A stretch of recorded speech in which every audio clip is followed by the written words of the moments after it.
Ok, buenas tardes. Nosotros somos el equipo número uno y vamos a dar inicio con lo que es las exposiciones. Nosotros vamos a hablar sobre el tema arrendamiento financiero. Mi nombre es Homero Mendoza. Luis David Olivas. Valeria Telles. Abdiel Chávez. Y Oscar González.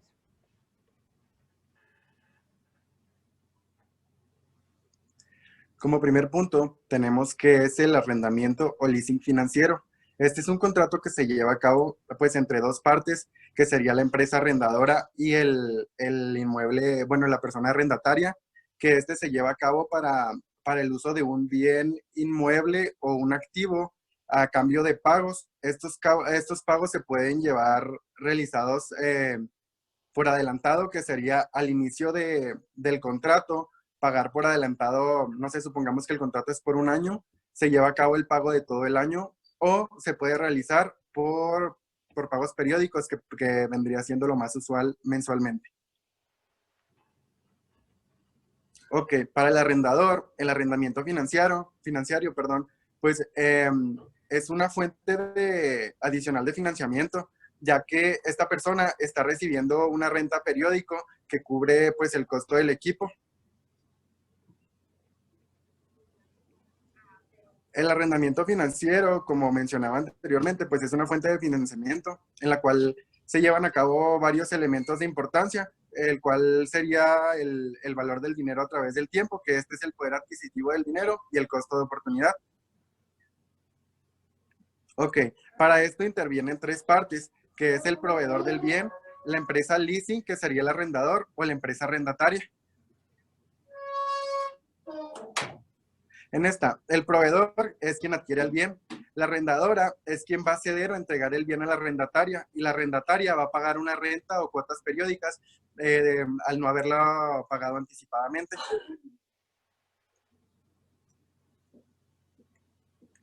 Ok, como ventajas del arrendamiento financiero, tenemos pues una autonomía financiera, en existencia de inversión inicial, ya que pues al no tener a lo mejor una manera de comprar pues todo el activo, pues no tienes que contar con una inversión inicial para poder contar con el uso de dicho bien. La libre elección del bien, que es pues que cada quien va a elegir el bien que más se adapte a sus posibilidades, los beneficios fiscales, y una muy importante es que el arrendamiento requiere menos cláusulas que los préstamos con garantías. A lo mejor una desventaja sería el costo elevado. Esta la notamos al hacer el cálculo de cuánto pagamos a lo largo del contrato, por ejemplo, en un año, que me voy a balconear un poco, no debería decirles esto, pero por ejemplo en mi oficina pagan de renta 18,000 pesos aproximadamente. Entonces, al hacer el cálculo de todo lo que se pagaron en el año por la renta, se escucha una cantidad pues muy considerable. La siguiente sería la obsolencia, que es menor flexibilidad para adquirir equipos más modernos, ya que pues tú tienes un contrato sobre dicho equipo activo. Y el último, una desventaja importante es que los contratos regularmente no se pueden cancelar, tienen que abarcar el periodo establecido. Ok, ¿algún cuestionamiento que te debes de hacer para decidir si vas a financiar o prefieres comprar? La primera interrogante sería que si ha sido tomada la decisión para adquirir el bien y la empresa dispone ahora a seleccionar el mejor sistema de financiación. En sí es elegir el bien, ver cuánto te va a costar financiadamente y ver si se adapta a la empresa. La siguiente es que si cuál es la vida útil prevista del bien dentro del contexto de uso que pretende darle la empresa. En esta es pues ver cuánto es la vida útil. Por ejemplo, a lo mejor si se renta una casa o unas oficinas, por un ejemplo así, pues la vida útil es muy grande o solo que esté, digamos, muy maltratada. Eh, en caso de un activo más pequeño o supongamos de otra índole, supongamos cuando compras un auto, pues tú ves la vida útil reflejada en cómo está estéticamente, las llantas, el kilometraje, todo eso. Entonces, en eso es en lo que se basan para la vida útil. La siguiente es cuál es el tipo de descuento adecuado a aplicar a cada flujo de caja, dado el costo de capital de la empresa y el grado de riesgo relativo asociado a la estimación de cada flujo de caja. Esto es según cuánto se va a llevar a cabo en el costo de caja o en lo que tú cuentas en tu caja en estos momentos para la estimación y el riesgo que tú cuentas con la inversión que tienes. Por ejemplo, también tienes que darte cuenta de cuánto capital y de cuánto cuentas en caja para en caso de que te atores en algo, saber con cuánto cuentas. La siguiente es el proceso de operación. Para la fase 1 es la preparatoria de la operación, que aquí es donde se elige el bien y el proveedor. La siguiente es elaborar una solicitud para el leasing. Luego viene un examen y estudio de la solicitud que se realiza. La fase 2 son las operaciones básicas, que es donde se llega a un acuerdo y se firma el contrato del leasing. El siguiente es el arriendo del bien. A referirnos a arriendo es el contrato donde una de las partes cede el uso del bien, donde por ejemplo yo estoy cediendo a cualquier persona para que haga uso de una casa o de algún activo en sí. Y la fase 3 sería la compra del bien al proveedor por parte de la sociedad leasing. La siguiente es qué necesitamos para contratar. Como información comercial, pues primero que nada necesitamos realizar la solicitud del crédito. Luego una información sobre el activo a arrendar. Como información financiera necesitamos copia de los estados financieros. En una necesitamos los del último ejercicio y en la siguiente necesitamos las copias de los últimos estados financieros que no sean mayor a 3 meses. Como documentación legal, pues necesitamos la carta de autorización para la que se haga la consulta en el buró de crédito de la empresa y del accionista en sí, las copias del acta constitutiva y poderes de la modificación con los datos del registro público de la propiedad. Necesitamos también la cédula del RFC y la alta en Hacienda, un comprobante de domicilio y la identificación del representante legal y del principal accionista. Bueno, como antecedentes generales, tenemos que el arrendamiento financiero comenzó en los Estados Unidos en los años 50 y fue llamado leasing. A consecuencia de esto, pues tenemos que las primeras empresas que operaban como arrendadoras financieras pues se establecieron en Estados Unidos y estas tuvieron un gran éxito, ya que pues le brindaban un bien a una empresa sin la necesidad de que fueran propietarios. Y esto pues tuvo un gran impacto a grado de que pues esparció este concepto por otros países como Inglaterra, Francia, Alemania, España y Bélgica. Como antecedentes de México tenemos que en 1961 se fundó la primera sociedad que operó como arrendadora financiera en México. Esta fue la Interamericana de Arrendamientos y al principio pues solo era para efectos fiscales. Después tenemos que antes de 1966 no había ninguna norma al respecto y fue hasta el 26 de abril de este mismo año cuando se dictó la primera norma.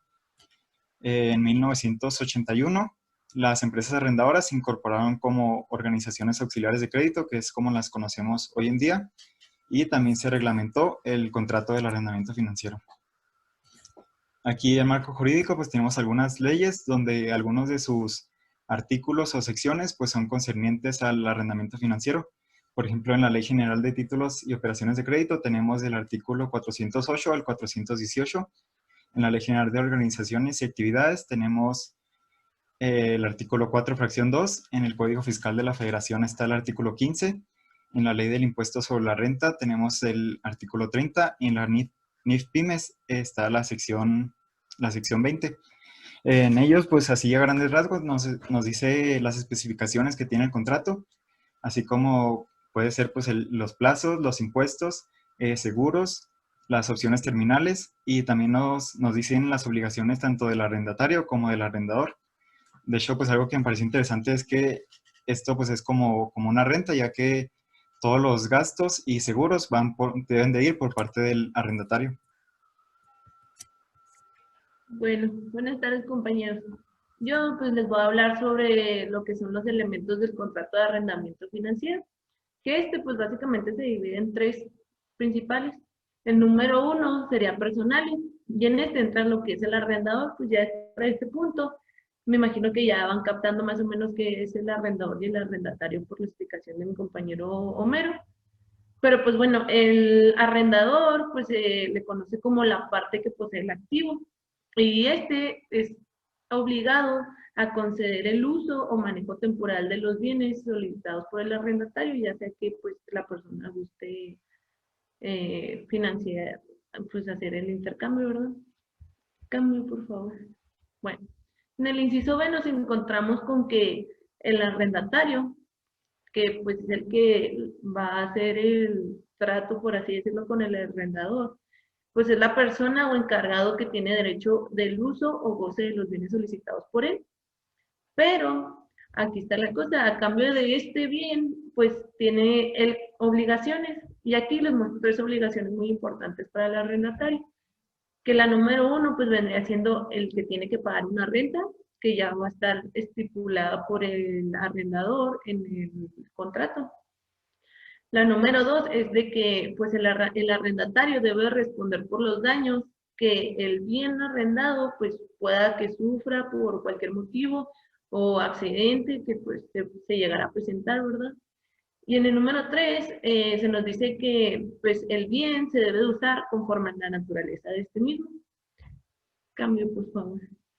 Después nos encontramos con la número 2, que pues son los reales. Y en esta nos habla de que pues todos aquellos bienes existentes que se puedan usar sin que pues estos se consuman y que son, pues, son susceptibles a arrendarse, ¿verdad? Excepto pues todos aquellos que la ley lo prohíba. Y en el inciso B nos encontramos con el valor total del contrato, pues que es el valor total del contrato, perdón. Pues pues viene siendo la cantidad de dinero que el arrendatario, perdón, será obligado a pagar al arrendador. Pues ya aquí sabemos pues, que el arrendatario es el que va a solicitarlo, es el que va a tener que pagar y el arrendador es el dueño de este. Y pues a cambio del uso temporal del objeto o bien del contrato, es el valor. Cambio, por favor. El inciso C nos habla de que el arrendatario pues podrá otorgar al arrendador pagares, o sea, es algo válido. Pero estos pagares tienen que tener el importe total, que pues sea igual al valor total del contrato. Y deberá pues ser con los vencimientos iguales a los pagos periódicos del contrato. Y nos topamos con la número 3, que en esta pues son los formales. Y en el inciso A nos encontramos con el contrato. Y pues el contrato es el encargado y el que ampara la operación. Y pues debe de hacerse por escrito invariablemente, ¿verdad? ¿Qué tiene que decir del contrato? Pues el contrato va a ser el encargado de que las dos partes estén seguras de que se lleve a cabo las cosas como se pactaron, ¿verdad? Y que esté protegido el bien del arrendador. Cambio. Aquí, pues a continuación les puse algunas cláusulas que deben contener los contratos pues, de arrendamiento financiero. En la número 1 viene lo que es que la propiedad del bien debe transferirse al arrendatario término del arrendamiento. Como que pueden ver las manitas que se están entrelazando, ya que se hizo el pacto, pues ya que se firmó el contrato y demás, pues se tiene que ceder el bien. Abajo dice que el valor presente de los pagos mínimos es igual al valor del mercado del bien arrendado. Entonces, habla sobre los precios. En el 3 viene lo que es el arrendatario dispone una opción de compra al final del arrendamiento. Yo lo relacioné y lo vi como, por ejemplo, no sé si se han dado cuenta que muchas empresas llegan a contratar, por decir, unas maquinarias a otra empresa, ¿verdad?, que se encarga de rentar. Entonces ya, pues, o sea, se contrata a la maquinaria y demás, se acaba el contrato y muchas veces la misma empresa al arrendatario le ofrece ya la máquina si gusta comprarla y ya pues ahí queda en él si la quiere o no. Y por último está lo que es el periodo de arrendamiento, es parecido a la vida útil del bien. Cambio, por favor. En el inciso B, y el último de la 3, es que cuando se lleva a cabo el contrato, pues debe rectificarse ante fe de un notario por escrito y podrá ser inscrito en el registro público de propiedad. Pues esto que nos dice que básicamente al momento de realizarse el contrato, cuando ya esté el arrendador y el arrendatario, que ya hayan puesto todas lo que ya hablamos anteriormente, que ya estén sus cláusulas, que ya esté en acuerdo el precio y todo, cuando se vaya a concluir, pues necesitan de un notario público que valide el contrato, que esté presente y cuando ya se haga la firma y esté todo bien estipulado y demás, esté llevado ante el registro público de la propiedad. Muy bien. Entonces, ahora iremos con los tipos de arrendamiento. No sé si me escuchó bien. Sí, sí, se escucha bien. Muy bien. En cuanto a los tipos de arrendamiento, la verdad es que existen una infinidad de tipos. Comúnmente se conoce nada más los inmuebles, los hogares, terrenos y los automóviles. Pero la verdad es que existe una infinidad. Por ejemplo, si mi vecino tiene espacio para 2 automóviles y él solamente es propietario de uno solo y a mí me hace falta dicho espacio, ¿cómo, qué tipo de contrato de arrendamiento se utilizaría? No se puede utilizar uno de espacio de vivienda para el automóvil, ni tampoco sería el arrendatario de automóvil. Es por ello que les digo que existe para todo tipo de ocasión, existe un tipo de arrendamiento. Principalmente se clasifican en los 3 siguientes, que sería el leaseback, el arrendamiento operativo y el arrendamiento financiero, que pues ya más adelante estaremos hablando un poco más a detalle de los mismos. El arrendamiento financiero, como nos comentaba nuestro compañero Homero, es aquel en el que se supone el uso y el goce temporal de un bien a cambio de pago de rentas durante el término de un contrato. Por lo que al finalizar el contrato se obtienen 3 opciones principales, que sería hacerse propietario de dicho bien, participar en la venta a un tercero o prorrogar el plazo del tiempo establecido en el contrato y así requerirlo por parte del arrendatario. El arrendamiento puro. La verdad es que las clasificaciones son muy similares, al igual que con el financiero, ya que es casi lo mismo. Lo único que cambia es que al finalizar el término establecido al principio en el contrato, no se tienen las opciones de adquirir el bien o participar a la venta a un tercero, sino simplemente se tiene la opción de prorrogar el plazo o darlo finiquitado ese proceso. En el arrendamiento sale and leaseback, también es muy parecido al arrendamiento financiero, simplemente con la diferencia que el propietario del bien podrá obtener liquidez y seguir gozando de su uso. ¿Qué quiere decir eso? O sea, hacerse propietario del bien siempre y cuando realice un pago periódico, debido a que si deja de hacerlo, pasará a ser un simple arrendatario. Aquí podemos poner un ejemplo de que, por ejemplo, yo obtengo un auto con un financiamiento. O sea, tengo que estar pagando periódicamente y cumplir todos los pagos para hacerme yo propietario de este bien. ¿Qué pasa si yo dejo de realizar estos pagos periódicos? Pues yo tengo que entregar el auto y pasaré a ser un simple arrendatario en el lapso en el que estuve pagando este mismo bien. Leaseback. Como les acabo de comentar, también es utilizado mucho por las empresas. Consiste en vender el activo fijo, simultáneamente tomar el arrendamiento del mismo activo, con la finalidad de conseguir recursos frescos, generalmente para destinario como capital del trabajo. Como comentaba Homero, una de las desventajas del arrendamiento es que no se puede tener la opción de tener equipo nuevo. Entonces, muchas veces cuando una empresa requiere estarse actualizando, estar obteniendo equipo nuevo, lo que hace es tener el viejo y venderlo, y en caso de que necesite mayor capacidad o un proyecto en específico, pues arrendar el mismo bien. Pero eso es en caso de que lo necesite, pero usualmente las empresas utilizan este tipo de arrendamiento para estarse modernizando en el equipo que poseen. Subarriendo. Implica la participación del segundo o tercer arrendatario. Es un acuerdo entre arrendatario con consentimiento del arrendador. Esta modalidad se observa con frecuencia en arrendamiento de naves y aeronaves. También se utiliza mucho actualmente para Uber. Por ejemplo, yo tengo un automóvil y tenemos a una tercera persona que lo quisiera trabajar. Ahí tenemos a la empresa Uber que proporciona el arrendamiento del contrato. Tengo yo que soy propietario del bien y el tercero que sería el arrendatario, por así decirlo, que también obtendría un cierto beneficio por este mismo contrato. Leverage and lease o arrendamiento apalancado. Conlleva la participación por lo menos 3 agentes: el arrendador con aporte de los fondos requeridos para realizar la transacción, una institución financiera que provee la diferencia para la adquisición del activo y el arrendatario o usuario final. También, como comentaba mi compañero Homero, la verdad es que dio una definición bastante completa. Otra de las desventajas, o sí, por así decirlo, del arrendatario o arrendamiento, es el costo alto que tiene ese tipo de contratos.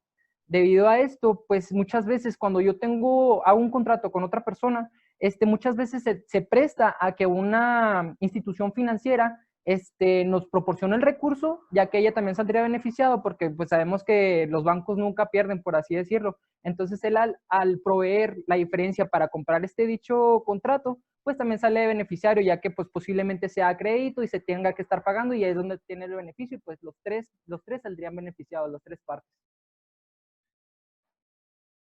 Y por último tenemos el leasing efitéutico, o también podría decirse, es aquel en el que consiste que un propietario de un terreno le da efiteusis o usufructo a las empresas de arrendamiento, a fin de que ésta construya una edificación y la empresa, sin pagar renta alguna, por el término de lapso bastante largo, normalmente son de 20 a 30 años, el término del cual el propietario de dicho terreno adquiere la propiedad de la construcción.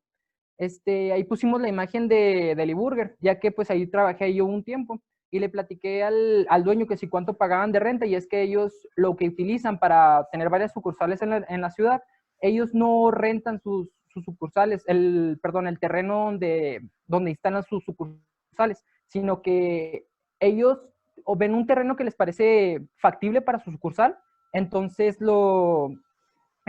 hacen este tipo de arrendamiento y construyen, hacen las locales, y al término del tiempo establecido que no pagan renta, pues pasaría el contrato de la construcción al dueño del terreno. Esto pues les sale bastante benéfico. Bueno, como características del contrato, tenemos que se debe ser por escrito y se ratifica ante el fedatario público, que pues es el que le da fe pública y que verifica que el contrato pues sea válido. También tenemos que es de carácter mercantil, o sea, hace que está regulado por la legislación comercial.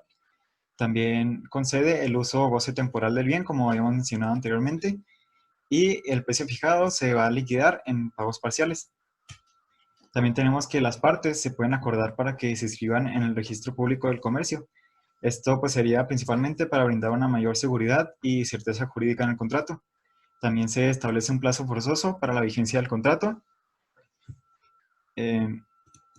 También se tiene que el arrendatario pues siempre a la hora de que firma el contrato ya está obligado a cumplir con los pagos, esto sin importar de que el arrendador no le haya hecho la entrega del bien. Y tenemos también que al concluir el plazo de vencimiento, pues se deben de optar, el arrendatario debe optar algunas de las opciones terminales, que estas se encuentran en el artículo 410 de la Ley General de Títulos y Operaciones de Crédito. Como características del arrendamiento tenemos que la duración pues no siempre va a ser la misma que la vida útil del bien. También que la suma de los pagos debe de amortizar la totalidad de la inversión. También que los arrendamientos no se pueden prestar ni transferir, ya que pues no son del todo propietarios, no se proporcionan servicios de mantenimiento, y por último tenemos que el arrendador pues siempre va a recuperar su inversión inicial, pero esto va a ser a largo plazo, ya que pues son varios pagos. Aquí a continuación pues tenemos las 5 empresas más famosas en México en tanto a rendimiento, que son Afirme, BBVA, Citibanamex, Inbursa y Banorte. Y aquí a la derecha pues tenemos algunos datos que pues en sus páginas oficiales respectivas nos mencionan pues estos datos. Por ejemplo, en financiamiento vi que ellas se manejan más o menos entre el 70 y el 100%. En la tasa de interés anual están más o menos entre el 10-11%. El plazo vi que lo menor eran 6 meses y lo máximo 10 años, aunque puede ser más largo. En comisión de apertura se manejan entre el 1.5 y 3%. Y los beneficios que obtienes con ellos es que puedes prorrogar el plazo del contrato, también puedes hacer el cambio de tu bien por uno nuevo, y siempre se va a tener disponibilidad rápida del bien.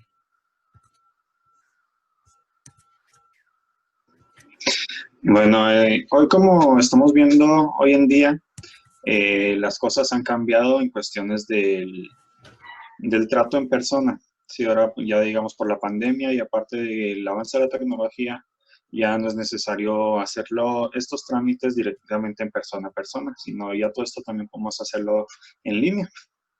Sí, siguiente.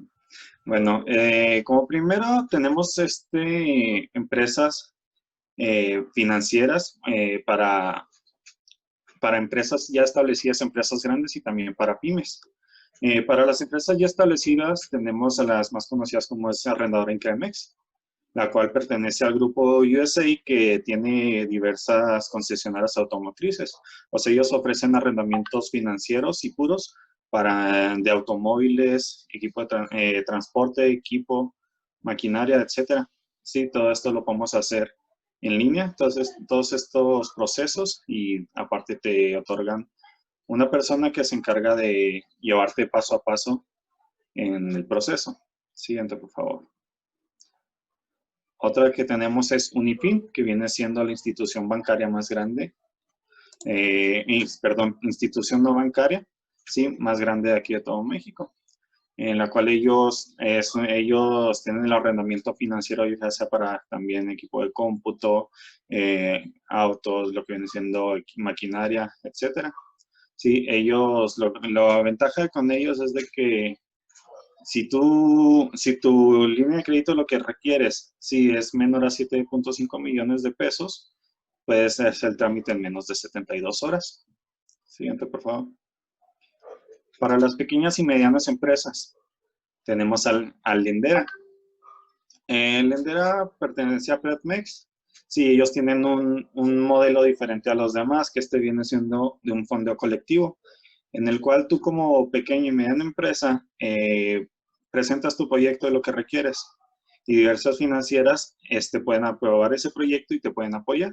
Sí, ellos pueden hacer tanto arrendamiento puro como financiero y los montos que puedes adquirir con ellos es desde los 50,000 hasta los 10 millones de pesos.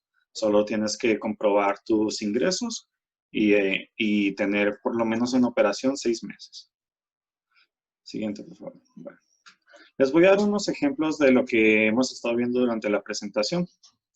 Bueno, como primer ejemplo viene siendo, digamos que tenemos la empresa X, ¿sí? Llamémosla X. Requiere un equipo que es algo costoso, pero pues como empresa ellos no tienen aún el capital para adquirirla. Pero hay la empresa Z, que es una financiera, sí, que tienen este equipo y te pueden otorgar un arrendamiento financiero, sí, el cual consta con un plazo de 7 años. Y el equipo que tú requieres tiene una vida útil de 6 años. Sí, la empresa Z te va a dar 2 opciones. Al finalizar el contrato, tú puedes adquirir el equipo por 1.2 millones de pesos o puedes extender con prórrogas el contrato. Claro, con tasas un poco más bajas. Bueno, en base a esto, siempre hay algo de por medio que viene siendo el contrato. ¿Sí? Ya lo estuvimos explicando un poco, pero aquí les voy a dar lo que debe contener el contrato. Como primera instancia tenemos quienes lo celebran, tanto el arrendador como el arrendatario. Sí, aquí se van a poner los datos de cada uno. Siguiente. Bueno, en los datos del arrendador y el arrendatario, deben de venir específico, nombres completos, si son empresas, sus nombres, sus datos fiscales y todo lo que representa uno y también los datos de lo que se está arrendando. Siguiente. Esto es algo muy importante, sí que esto es por lo cual los abogados y demás revisan con precisión para que no vaya a haber algún fraude, no vaya a haber alguna jugada por parte de uno o por parte del otro. Aquí uno se protege, tanto en cuestiones fiscales, de leyes, de lo que sea, ¿sí? Y aquí se estipula, digamos, que vienen siendo las reglas del juego.